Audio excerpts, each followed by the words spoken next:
Just respond today. You may go back. Does anybody need the QR code? Okay. Sip, Swap, and Fiesta. Jenny Phillips with Atlantic Bay is bringing food and drinks. We're going to have our social hour between 12 and 1, but we're going to do it a little bit differently this year. If you haven't participated yet, it'll be open from 10 to 3 where you can come and swap everything out in a window. All right. So we are going to get rocking and rolling. So the reason that I wanted to kind of introduce you to this subject today was we've all been invited or participated in different public events, different meals, different dining experiences, but I think that we forget sometimes that in our everyday world, in our everyday communication, that there is etiquette that we need to absolutely practice when we're speaking to other people, when we're speaking to clients. And so I just wanted to give you a couple tips and tricks. Things that are not in a contract often are the reason a sale goes really well or a sale goes very poorly. And things that are communicated effectively outside of what's written on a piece of paper are often the linchpin between your relationship with clients and your relationship with other agents. It impacts your deals, it impacts your relationships, and it absolutely impacts your reputation. I guarantee you, if I took a poll in this room, you could tell me 4 agents that you've had a negative interaction with, but probably not necessarily as quickly 4 interagents. So our goal would be that they don't remember you for negative things. That would be our goal today. It does affect everything though, and the more that you are communicating and practicing mutual respect, practicing etiquette, practicing everything that we're talking about today, I will promise you the smoother your transactions will go, your reputation will precede you in a positive light, and we're all in a relationship-driven industry. Client-facing, agent-facing, it's all relationship-based. So we wanna make sure that we're doing what is necessary to protect that. Your reputation follows you, whether you know this or not. People talk, and other agents will remember. If you were respectful, they will remember. More importantly, if you were disrespectful, they will remember.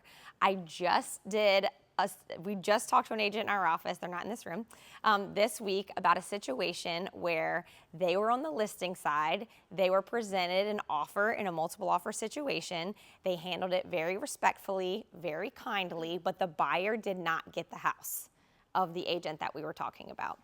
A week later, that buyer got a house and listed their house, and our listing agent now was the buyer on a multiple offer on that house. And the agent specifically said, I remembered how you handled mine with grace, I remembered how you communicated effectively, and I'm gonna do the same for you. And I just said, okay, that's all you need to know. You spoke, it had nothing to do with the contract. The contract didn't win. It had everything to do with the way you handled the situation. You were polite, you were respectful, and even though you didn't work together on the first deal, she remembered you. If you make a transaction harder than necessary, people will remember that. Every time. It is evident when you are the problem. It may not be the contract, it may not be the inspection, it may be the walkthrough, but it is evident when the agent is the problem. So we're gonna prevent that. Your job is to not only make things easier for your client, but to make things easier for your co-broke.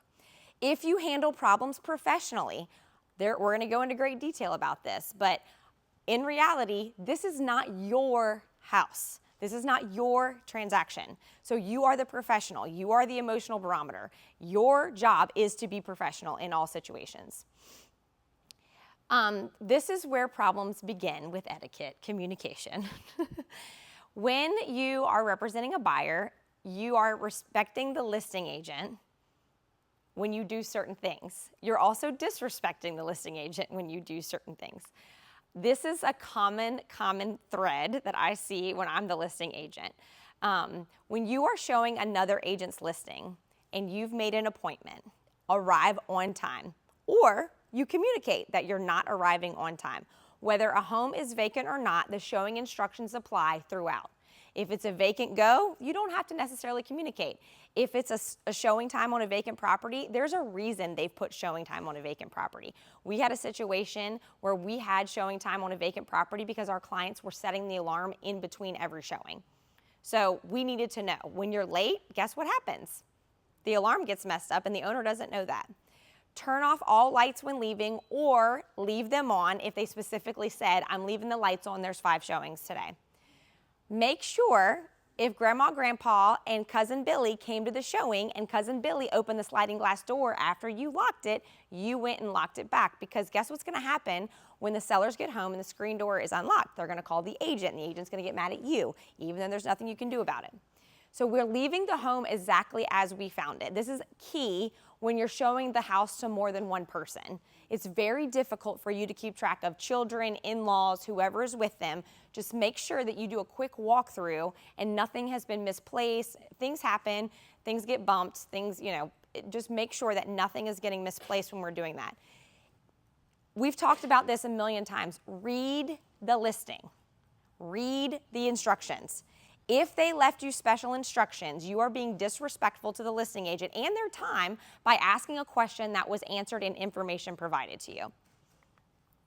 What not to do? Huh? How do you handle that without getting impatient?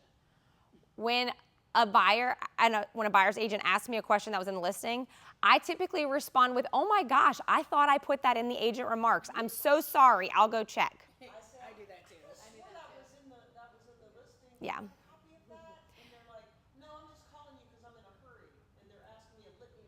What I want to say is pull the listing.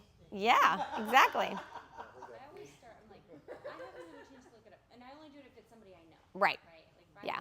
Well, now that you have home, you don't have that excuse now when you have that. But okay. So when you're showing another agent's listing, never arrive late or not at all without communicating. It is. This is not targeted. I had this list before. I know. I had this list before. Hers was innocent. But if you do not show when, especially on an occupied home, good luck getting your offer accepted after that point, especially if mama has gotten a golden retriever, 3 dogs, and everybody out of the house, and then you don't show up in the middle of nap time, and then you come back on Saturday and your buyers present. Good luck. Do not allow your clients or their children to wander, tamper, or touch belongings in a home. If you are walking in someone else's home and you feel like your clients are heavy on the gentle parenting and light on the self-control, I would have a word with them. I speak directly to my clients' kids sometimes, and I say, just so you know, I don't know what's in any of these things in the house. Don't touch them to keep you safe. And that way the parents are like, oh, maybe I should, control my child. But I always tell my people with kids, you have to stay with mom and dad. You have to stay with mom and dad. Hold mom's hand, stay with, and the parents sometimes innocently lose track when they're keeping on task with looking at the home. But I am not above literally playfully picking up a child and holding them so that they're not destroying someone else's home. What I normally do is bring leashes. Okay. This is the Pungo market, guys. I'm talking about it. I'm just kidding. I'm just kidding. So here's another thing to, it might be. It depends on the issue. Morgan had a situation where our client's kids were literally jumping on a bed, and she was like, what do I do? I'm like, you speak up and you handle it immediately. I had a situation where a kid jumped up and sat on the counter. Oh, yeah. At the walkthrough, right? Get off the counter. Right. Yeah, exactly. Your clients, when I showed them one time, took the kids' toys and started playing with them in the playroom. Oh, my gosh. I was like, let's not touch things that aren't ours. Yeah. Thank you. So one thing that people typically, I think this is a huge miss that a listing agent would tremendously, and I'm going to give you a second layer to this. If you notice something about the property that could be an issue and you don't tell the listing agent, I feel like that is missing a piece of etiquette. Here's the second layer to that. You can deliver news about a property when you're showing it to the listing agent without coming across as the most annoying human. So remember, you are a listing agent as well. How would you like the call to go? Would you like to answer the call that says, you got a big problem over here, bub? No one wants the call to start like that. Hey, Chris, I just want to give you a quick heads up. While I was showing your Kiln Creek property, I noticed that the sink was dripping in the hall bath. I tried to turn it off. It didn't really stop. I just wanted to give you guys a heads up in case your sellers aren't coming back today. Perfect. Great.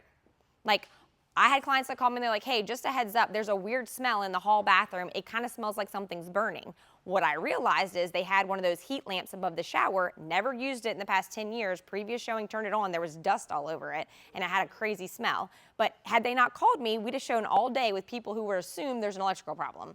You know what I mean? Because it did have a strong smell. But when you are telling an agent something like that, it is a phone call. It is not a text message. It is not, hey, you got issues. Like, we're not doing that.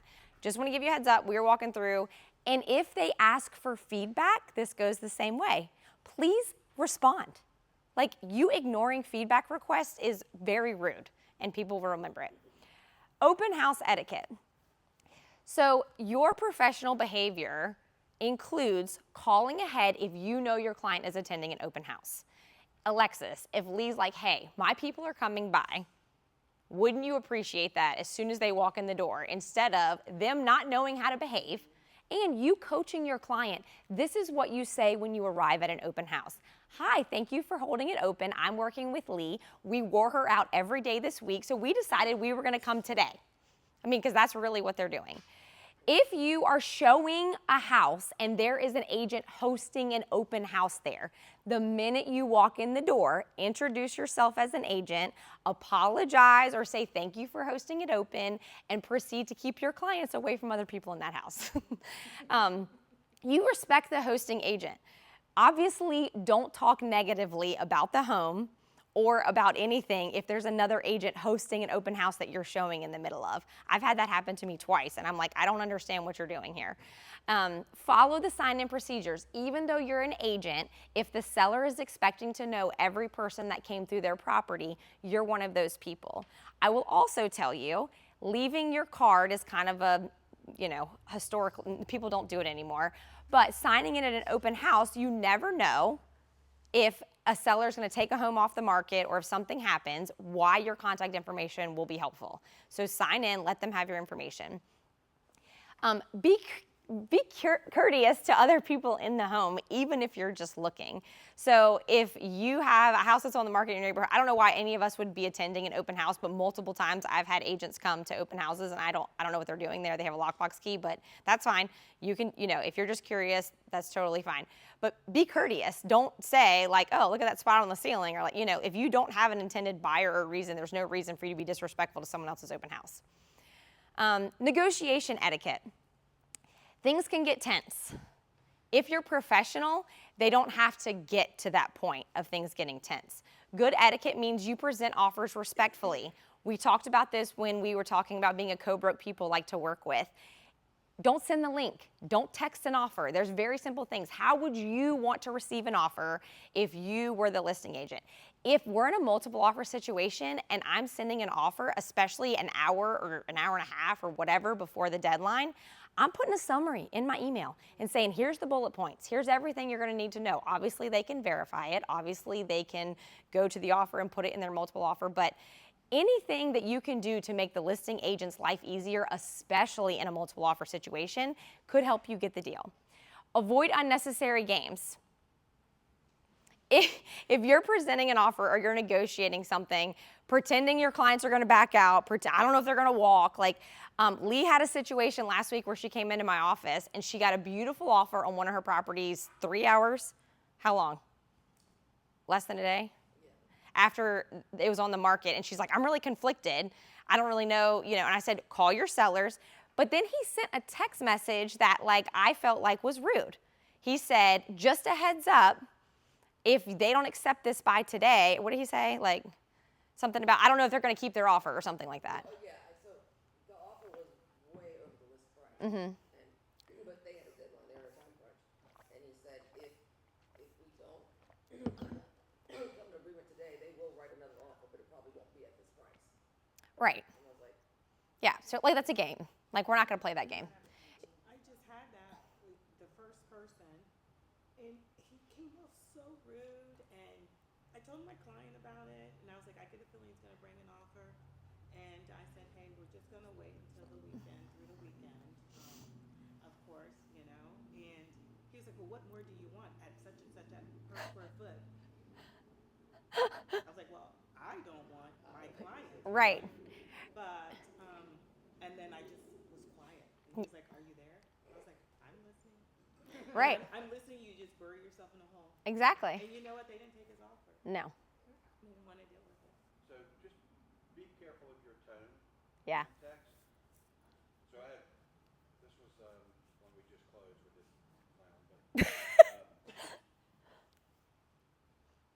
they asked for price reduction and closing costs. So I called him to discuss it with him. He didn't answer, so I texted him. I said, I spoke with the seller. She doesn't want to pay closing and drop the price. What's more important to the buyer? His response was, the house has been on the market how long? Question mark. Everything inside is dated and the buyer would have to do how much cosmetic work? Question mark. They're doing construction in and around the entire community there and almost $800 monthly condo fees. Does your client want to keep the property? Because we did look at 2 other units there, but I'll continue to consult with my client and see which she wants to go with. What? He also said, I have a VA pre-approved buyer who's ready to move forward, so let's figure out the best solution to help both out. So I told my seller, yeah, it was in Windward Towers, so it's Yeah. I was going to say. Yeah. you gotta sell it. Yeah. I'm like, I would love to tell this guy to, Kick rocks. yes, Mm-hmm. back then, and we ended up taking the offer. But the whole deal, I'm like, I'm not talking to this dude. Right. I want to snap on this guy. Yeah. Well, and I think the hardest part in our industry is you literally have no idea who you're doing a transaction with. I mean, you can look up people's numbers and you can have a good idea, but like, especially if like he's from the South Side or something, like the chances of him coming across one of your team's listing again, pretty high. You know what I mean? Like you're gonna come across him again. But if you can, like I try to, and I think it was Paula or somebody, I try to kill people like that with obvious kindness, and I make them feel like they made a mistake, like being rude like that. So, but I will tell you, the second that you let your emotions play into these negotiations, you will lose the transaction. In my mind, this guy just wants to win. Like that's his emotion. I want to win. I'm competitive. So if you're focusing on facts, if you're focusing on just relaying information, you're going to leave your emotions out of it. Because it's hard, because you want to pop back on that quickly. Oh yeah. Oh yeah. Right. But you also know, like, hey, we got an $800 condo, dude. It's really hard to sell here. So.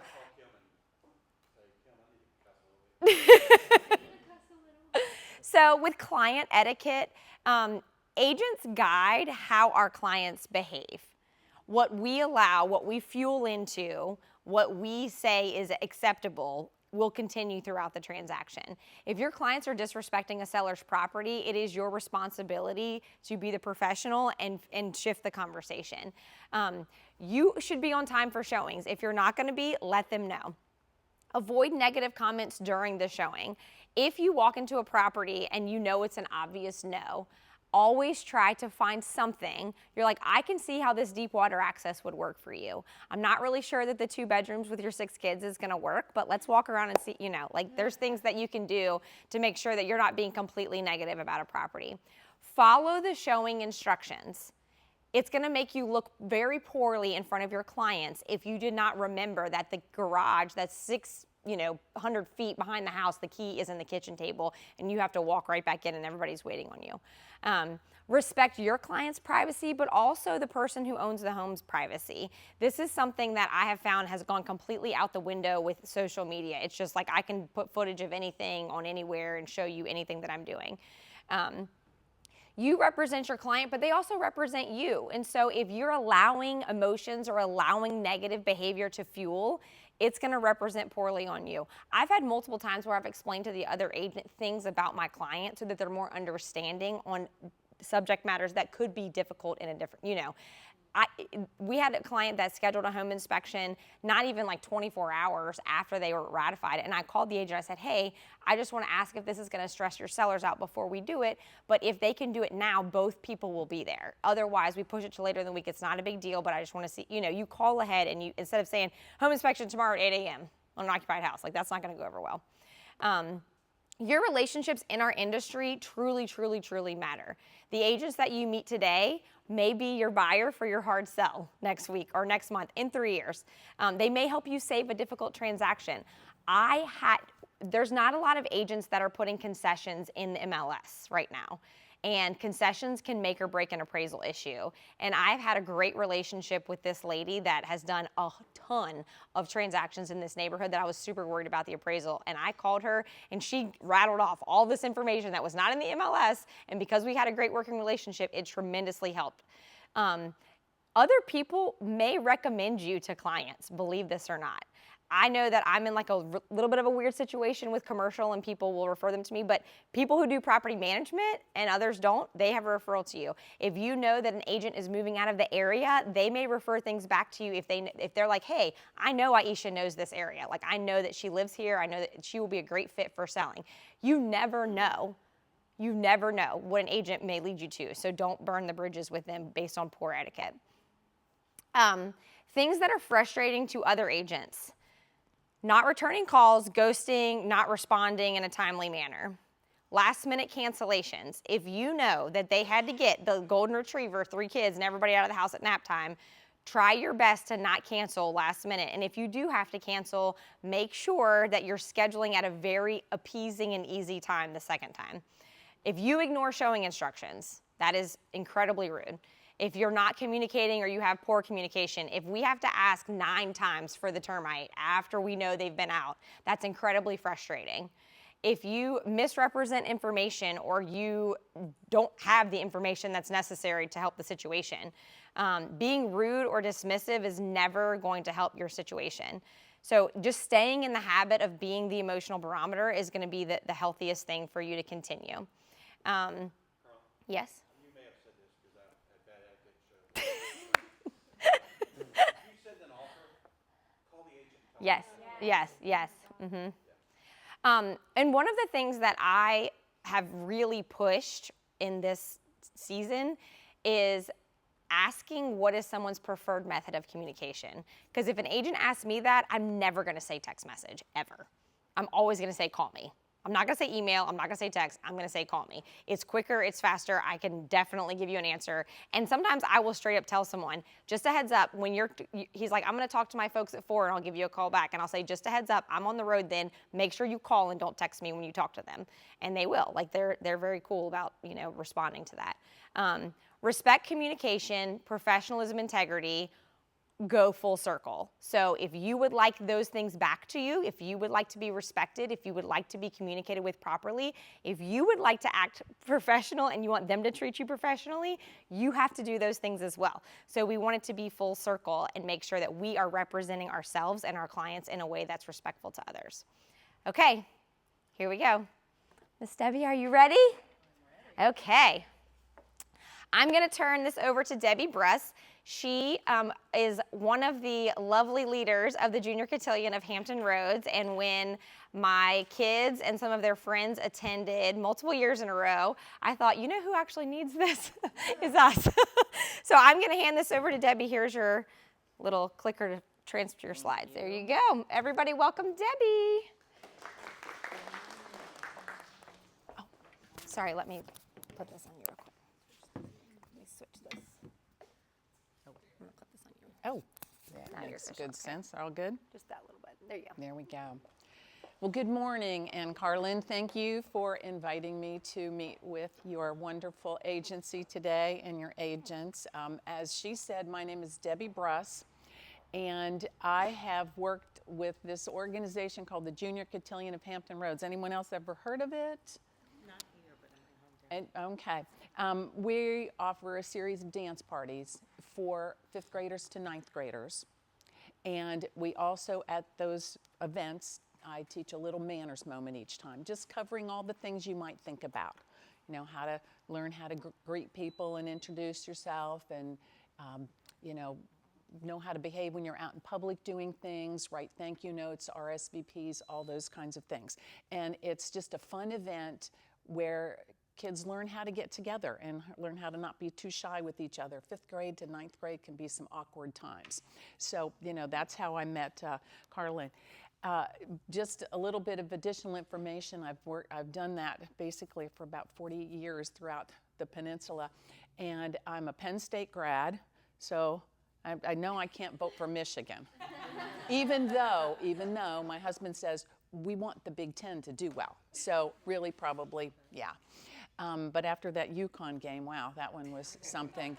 Anyway, and my original degree was in elementary education, so I taught first grade for a while.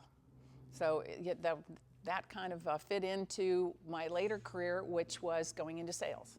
So I left teaching and went into selling for a company called Thomson Reuters.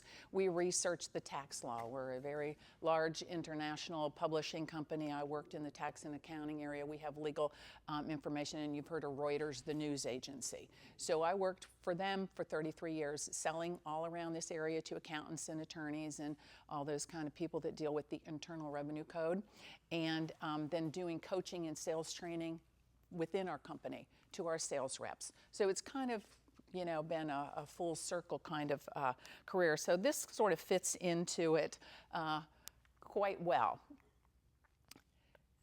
Oh, did I hit the wrong way? I did. Oh, hold on. Yep, I have it now. There we go. Carlyn, you did a fabulous job. Thank you. Yeah, there you are. You covered so much of perfect, of what pertains to your specific business. Because it is important. It is the basis of how we interact with people. And there are some key bullets up here, but basically what we would consider everyday manners. Hello, greeting, please and thank you, I'm sorry, excuse me. Just our basic interactions with people that make things smooth and comfortable, make people feel seen, make people feel like they are respected, just showing grace and being thoughtful. Sometimes we get so busy in our lives that we are, kind of on a charge and sort of just stop and forget we're interacting with other human beings. And we want to make those interactions as positive as possible in our personal lives, but it's the same thing in our business lives. It makes things much smoother and more productive. And you build long-term relationships if you have your behaviors based on standards for professional credibility. And that's all a part of it, because your business is built on your credibility. I mean, that everything that you do, and Carlyn, you've summed that up, beautifully. But just like I would work with these younger children and say, stop and think and be considerate. Think about someone else. Put yourself in that person's position. We wouldn't really need to know any of this if we were just all by ourselves, but we're not. We live with other people and we interact with other people, but in this situation, you're working with other people and it affects your livelihood. It affects, just how successful you are. And most of this is common sense. There's not anything that Carlyn said that you already didn't know. And if you had to sit down and write that all out, you'd be able to do that. And, what I'm going to cover is basically the same thing. But as we know, sometimes common sense seems to have whoosh out of some areas of our society. Would you agree? It's just not as evident as it was. I feel like, when I was growing up, things were just made a little bit more sense and they were generally accepted standards. Today, there aren't necessarily generally accepted standards of what is appropriate across our society. So when you're able to know those things and review them and incorporate them in your daily lives and your business, it makes things just work much more productively. So I've just sort of broken it out into some core general topics. Communication, communication, digital virtual etiquette, meeting and workplace etiquette, and social dining. And then we're going to have an experience to get to do that today, which is lovely. The first thing I'd like to do is a little bit of energizer. You've been sitting for a little bit, so everybody stand up and turn to somebody next to you. And if you can do this with more than one person, that is great. I just want you to shake hands and greet that person. And make sure everybody has a chance, and turn maybe in the other direction and do the same thing.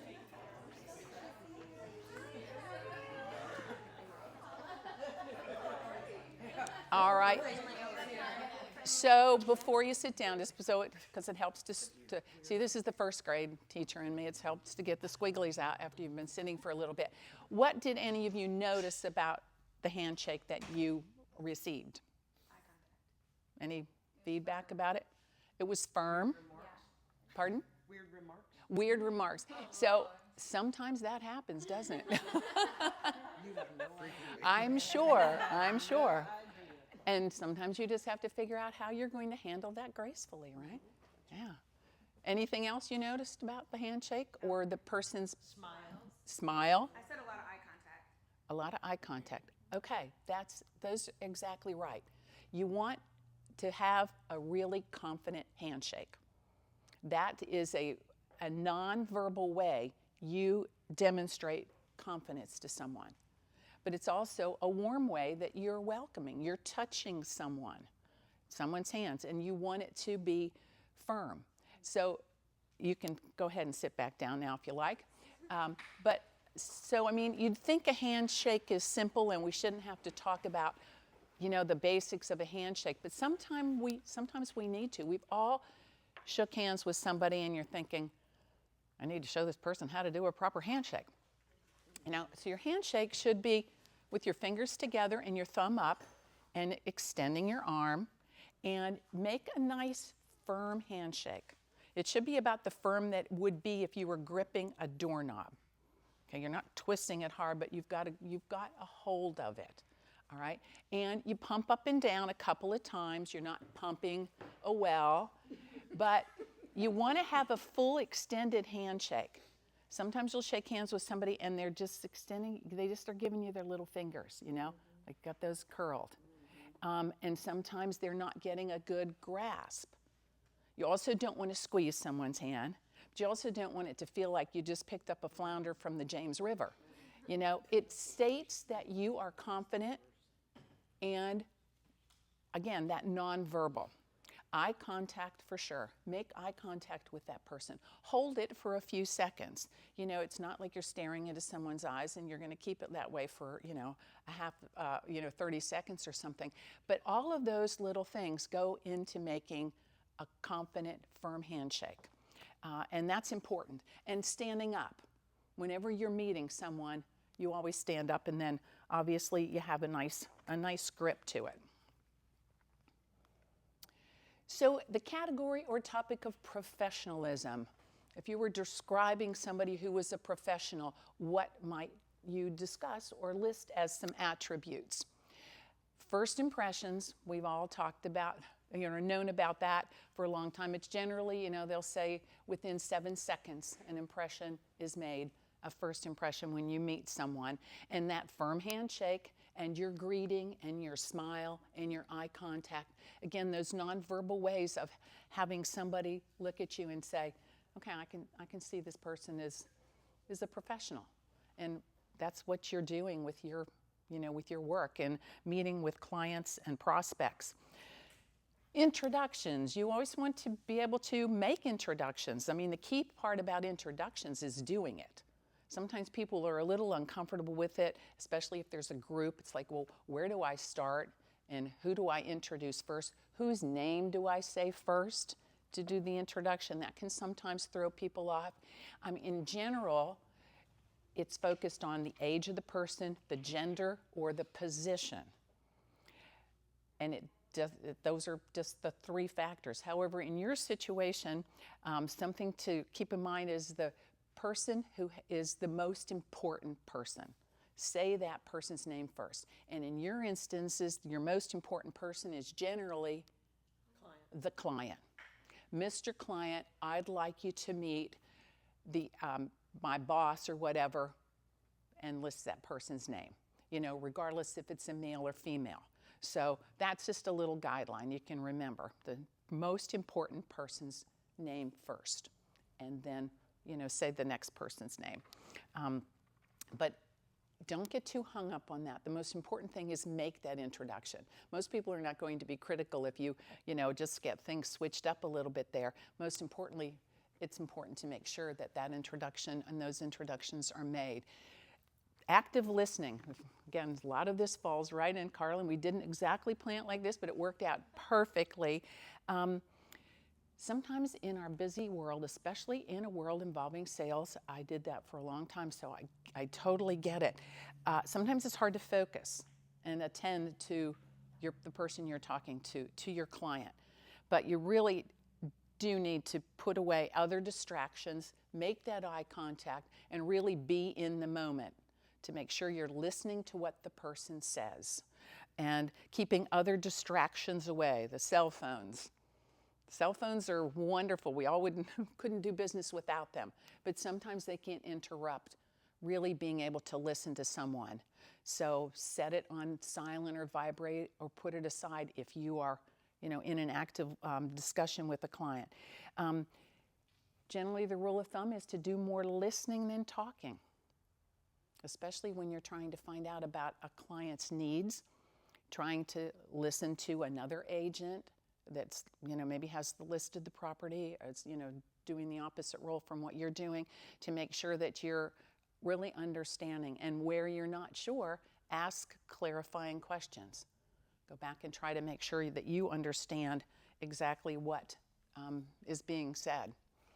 Body language. Body language can say a lot, and sometimes we forget about that element in communication. Slouching in your chair, slouching when you're standing up, furrowing your brow. They're different. You're chuckling. Has that happened? I just said, oh, this is how I normally.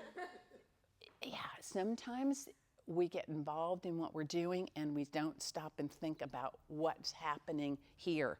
It all shows. In your face, you're walking through a property and you see something, you're like, things like that.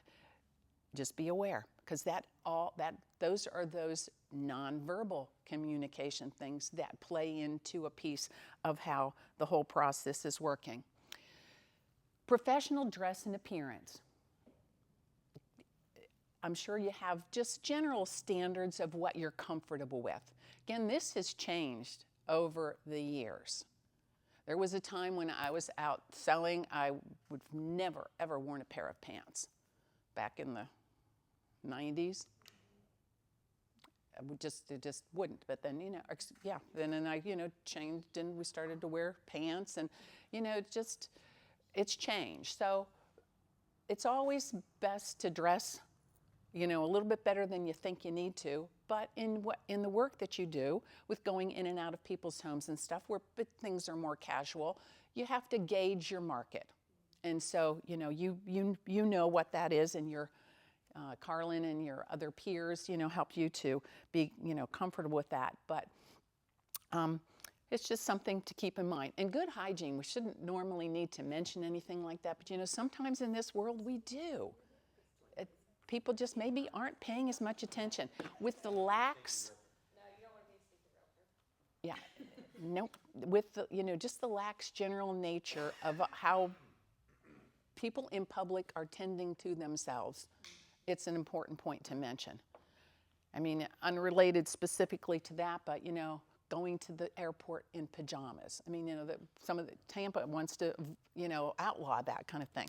So it sometimes makes it a little different and difficult in a professional environment, because things are so lax elsewhere, but you all still have to keep up your professional appearance, because that's what you are. Communication. Again, this is going to fit in basically what Carlyn was talking about. The key is it's a mix. And it's both. It's verbal and nonverbal as well. So it's really crucial to be an effective communicator, that you blend both of those. You're making points. Make sure that you are prioritizing what you're trying to get across. Make sure that you state things very clearly and politely in communication. Like your situation you described with that person that sent you that text message, it's hard not to text back, something that, you would make you feel good, and you think that this person deserves that, but, in business, you just have to continue to always take the high road. And in any verbal communication, there's obviously more than one person. You really have to listen carefully for the intent. What was the person trying to say to you? And make sure that whatever you were trying to say to someone else or put in writing to someone else, that it's stated clearly, but that you check back, kind of check for understanding. Some of that reflective listening to say, you know, this is what I said. How does that sound to you? You know, tell me what you think about what I just said, so that you know that what you communicated was received by that person and that they understand what you were trying to say or do. Obviously, the nonverbal is what we've just talked about with body language and eye contact and all of that. Email. Do you try to set a goal to return emails within 24 hours? Is that sort of just a general standard? That's pretty crucial. Again, Carlyn covered some of this perfectly. Just a clear subject line. I think sometimes in emails we can either put too much or too little. So just to keep that subject line very clear, because that's what's going to grab the person's attention so that they'll open the email and you know, read what it says. Clear, concise within the body of an email, or even a text message if you're sending something text. Just keep it very clean and to the point. Obviously, polite, courteous. In business, you really have to do that. And that, again, same information that Carla was sharing. And error-free, I think that's important to note. We all have spell check and grammar and everything like that. So make sure you're taking the time to do that. Sometimes you can get so tied up and, you know, just doing something very quickly, and you hit that send button. So just make sure that you've reread it maybe a couple of times. I mean, especially in your business, sometimes details can't be missed. It's very, you know, there are nuances that are going to make the difference between whether something is completely wrong or it's accurate. So you definitely want your communication to be error-free. Phone calls. Spend a lot of time on the phone. There's no question about that. But just a general rule of business etiquette as far as returning calls. In general, try to return calls that are urgent within 2 to 4 hours. Is that possible? You can keep up with that kind of thing. And most general phone calls, the business concept is to return those within 24 hours if it's a routine call. And then if it's a non-urgent call, you can prioritize that and put that down and say, okay, that might be more in the not over 24-hour range. But follow up in business. Following up to any phone call that you have received is crucial. Personally, I find, and you may agree with me on this as well, that it is not routine in today's world to see people who follow up. Would anyone else agree with that? It shocks me. It truly shocks me. I feel like if I would have done my sales job like that, well, I probably would have lost my job. I certainly wouldn't have been as successful as I was. I mean, follow-up is key. And so I know you all are successful, so I know you have to be following up.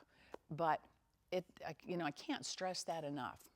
You just can't let things fall through the cracks. And that really, really, really speaks to that first core point, professionalism. Professionals follow up. They don't miss things. Yes? I have a question. Is it generally acceptable to not return a phone call if they don't leave a message? So you just see it on your caller ID. Yeah, like sometimes people like call and they'll say, I called you yesterday. I'm like, well, I didn't get a voicemail from you. And sometimes you don't have everybody's number, but I'm not going to call back every missed call. You know what I mean? Right. Especially nowadays where the phone numbers It's mostly spam if it's not a call. Like, yeah.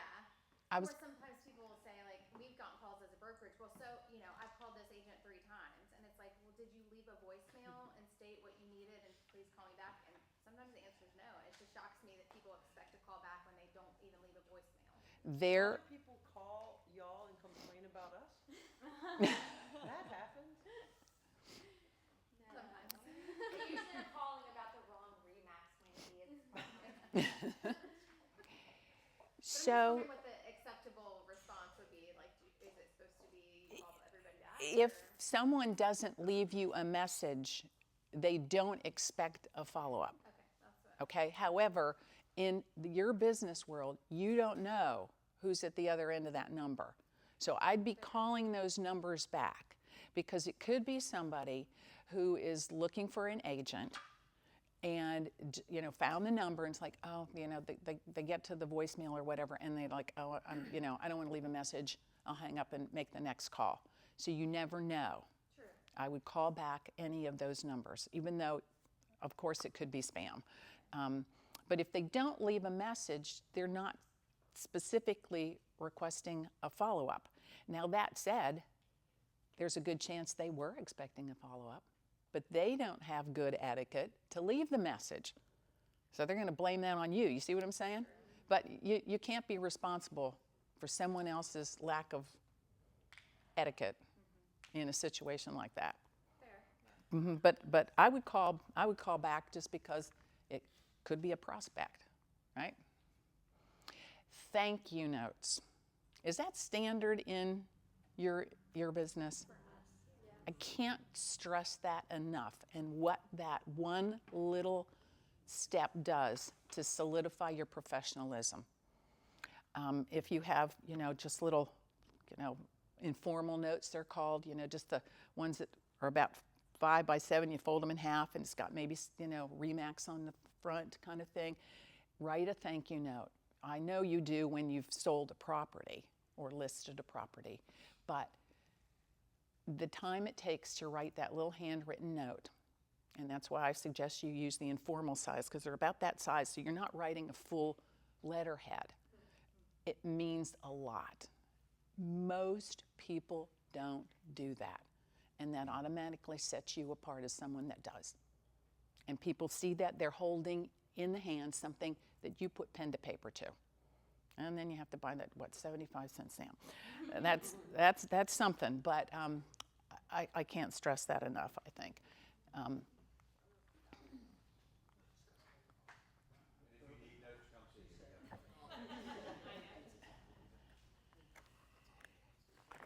Digital, virtual. How much more do you have virtual kinds of appointments, presentations now than you did 6 years ago? A whole lot, right? You're using that throughout your business. So there obviously is a whole new etiquette with that didn't exist for many professionals prior to COVID. In my sales training role, I always worked in my home office. So we were training sales representatives all over the country. So we lived on WebEx a lot, and which is just another version of Zoom.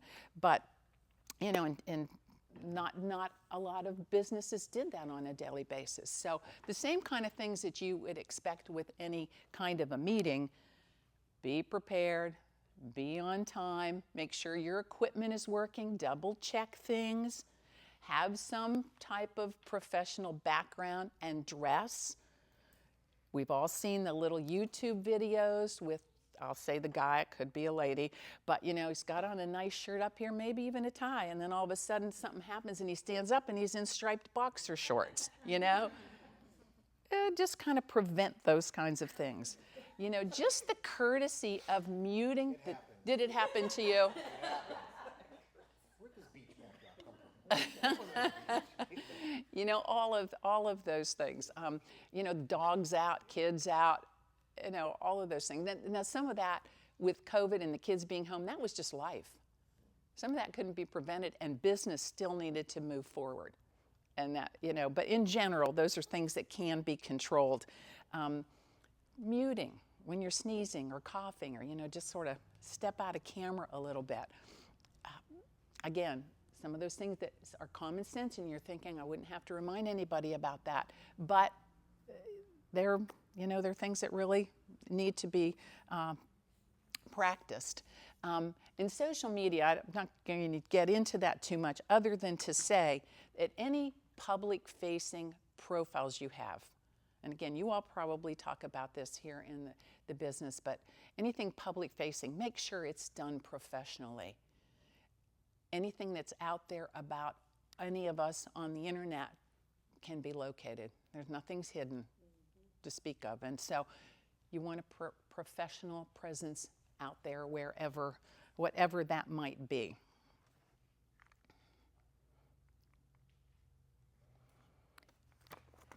So meeting etiquette. Again, Carlyn's covered some of this stuff, but punctuality, punctuality, punctuality. I mean, you all were in here today and you knew what was going on and, you know, came in on time and got started on time.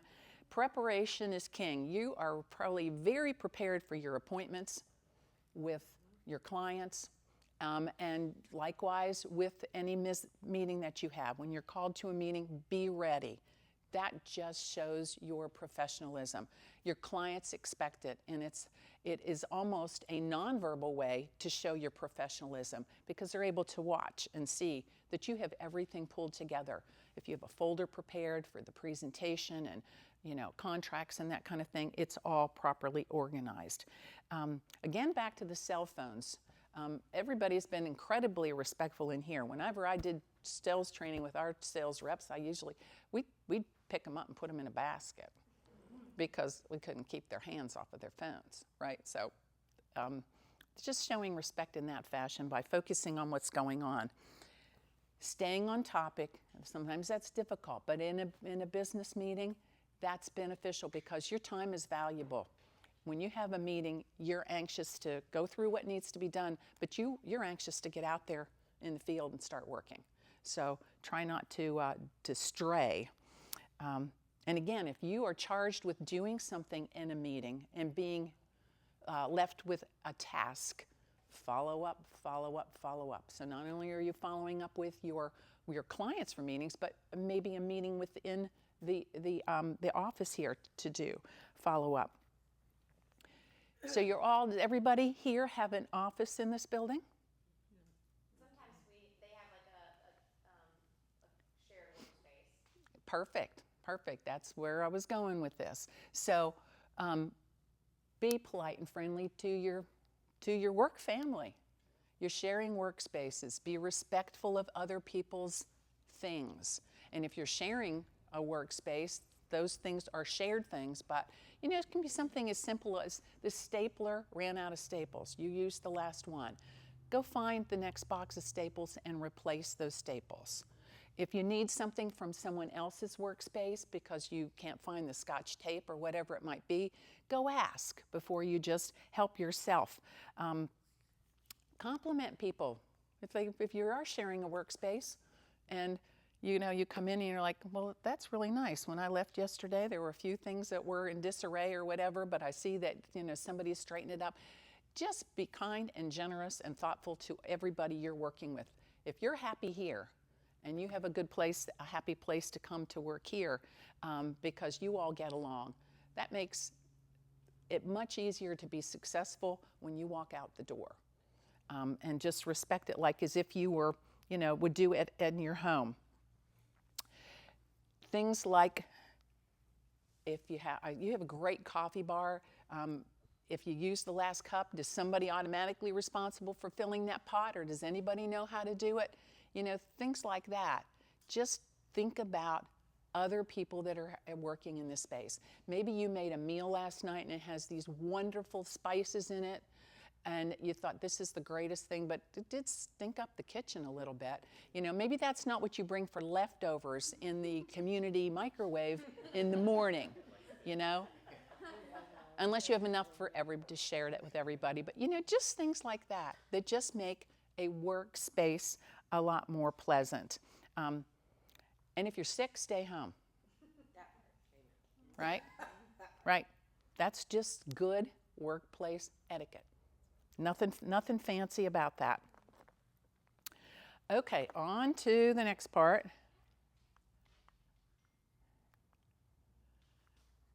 Don't ask me why I'm having trouble with this. Turn it around. I'm going the wrong way. There you go. Now I'm really going the wrong way.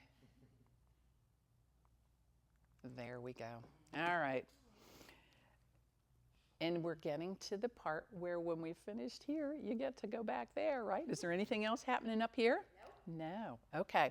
So social and dining etiquette. How many of you go out with clients? Take anybody out? Maybe they buy a house, you take them for a nice dinner somewhere?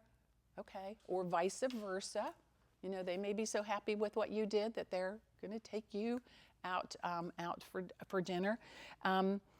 There are just some basics about dining that are good to know. It's probably nothing that you haven't heard before, but I'm just going to kind of cover some of the basics, and then you're going to get a chance to actually put it into action back here with a little bit of lunch. If you're not familiar with the real basics of what to do in a dining situation, in a restaurant, with clients, ordering, you know, who orders first, that kind of thing, just do a little bit of brief research. You know, I won't going to take you through every little nuance of that, but most of it we'll cover, you know, when we come back here and sit down, and with the next slide as well. I mentioned ordering with discretion. So if you are taken out to dinner by someone else, pay attention to the host and hostess so that you, as tempted as you might be to order the lobster and the filet, you know, the surf and turf, probably not a good idea. So a skilled host or hostess will look at the menu and have in mind what he or she thinks is a reasonable price point with which to work. And we'll look down through and might say something like, the pork chops here are really good. I've had them before. So then you look at the menu and see what the pork chops are priced. So maybe they're priced at, you know, like $30 or something, where this surf and turf was $59.95. So that host or hostess is sort of guiding you and going, stick in this $30 price range for your entree. All right, that's a safe bet. Likewise, if you are hosting, you would do the same thing. Now, if you are taking somebody out to dinner that you just sold, you know, $1.5 million house to them, probably you don't care what they're going to order, right? You're expecting that you know, you might blow the budget. But those are just some guidelines. And also keep in mind about the food type that you've ordered. You know, baby back ribs, probably not the best thing unless you are going out to a barbecue place with your client, because that's what you both have decided is cool. And then, you know, you're putting on the bibs and having messes. It's okay. But, you know, corn on the cob, you know, finger foods like that, just think about what you're doing. Even spaghetti, you know, sometimes that, you know, you might not want to do that if you're not comfortable with, you know, how to handle that. Polite conversation. Most of the time we don't need to be reminded about that, but in today's political world and environment, you know, generally you're going to avoid topics related to the current environment. Fortunately, we had a beautiful space launch yesterday, so we've got something very positive to talk about, hopefully for at least the next 10 days. You know, lots of other topics of things that are of interest to people, but you generally avoid the, you know, the sex, drugs, and rock and roll, right? Religion, you know, those kinds of things. That's just kind of common practice. Alcohol. It can depend on your situation, the knowledge of the client.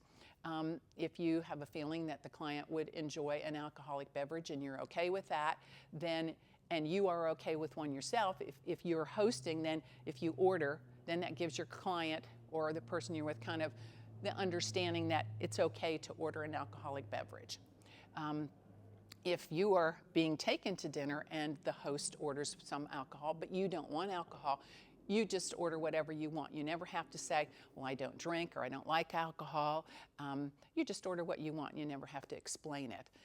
But if you are taken out by somebody, or even you're doing the host or hostessing, I would recommend sticking with one drink in a business situation if you are going to have alcohol. Obviously, that's a concern, you know, and your cell phone. Most of the time at a dinner, the cell phones just should simply be off and away. Shouldn't even be on the table. And hopefully, if you've got kids, you're trying to enforce that at home as well. I would highly encourage that. We need screen-free time. We need time with whoever you're sitting with. That's who you're talking to versus what's happening out there in some other world, okay? Exceptions to that might be if there is, you know, a potential emergency, bless you, that's something that has to be kind of monitored, or maybe at the very end of the dinner, and you're having dessert and you're relaxing a little bit, That's a time when somebody might say, well, what are your kids up to? Tell me about your kids. And you get out pictures and you share pictures. That could be a possible time when you look on your phone for that sort of thing. But generally, when you're with somebody else, you want the phone to be away, because if you're looking at your phone about another client, what message is that sending to that person you're sitting in front of? Okay. Am I still pushing the wrong button? White sticker on the bottom. What am I doing? Turn it, yeah, there you go. And then the big button to the right.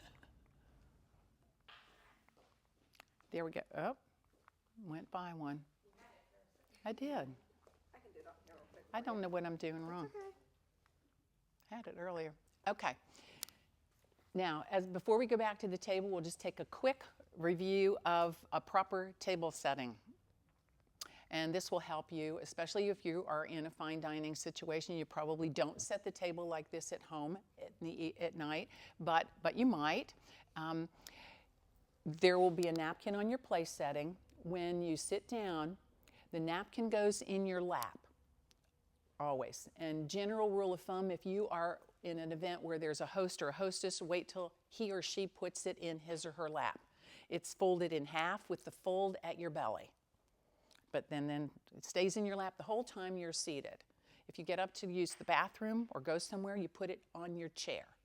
At the end of the table, you put it to the side of the placemat of the place setting. You will find some people will say put it on the left, some people say put it on the right, some people will say put it in the middle if the plate's gone. So there's not a huge faux pas for any of those choices. Utensils, when you see multiple utensils, you always work from the outside in. They are placed there based on the courses that will be served. If you are not having a salad or anything that would use a salad, then there wouldn't be a salad fork there. If you're not having soup, then in a formal dining situation, you wouldn't have a soup spoon there. Your bread and butter plate will always be up at the top left, above the forks. And I'll show you a little cue to remember that when we go back to sit down. Then the knife and the spoons will always be off to the right. The only time you may ever see a little fork over here is a tiny little seafood fork. It would be placed to the right of the spoon. And there will never be more than 3 utensils on a side, except for potentially that little seafood fork. Sometimes the dessert utensils are placed up at the top of the plate. So if you see them placed up there, then that's what you know that those are for. They stay there until dessert time. And then your glasses are above the knife and the spoon. Butter, butter, 1 bite of bread at a time. That's something that a lot of people just don't know is proper etiquette. So we're not having a roll today specifically. There's some sandwiches, but if you had like a dinner roll, when you have a dinner roll, you take the butter off of the butter dish or however it's being served at the table. You put some of that on the edge of the bread plate, and then you take the roll, which you will place there as well, unless it's placed by the waitstaff. Then you break 1 bite off at a time.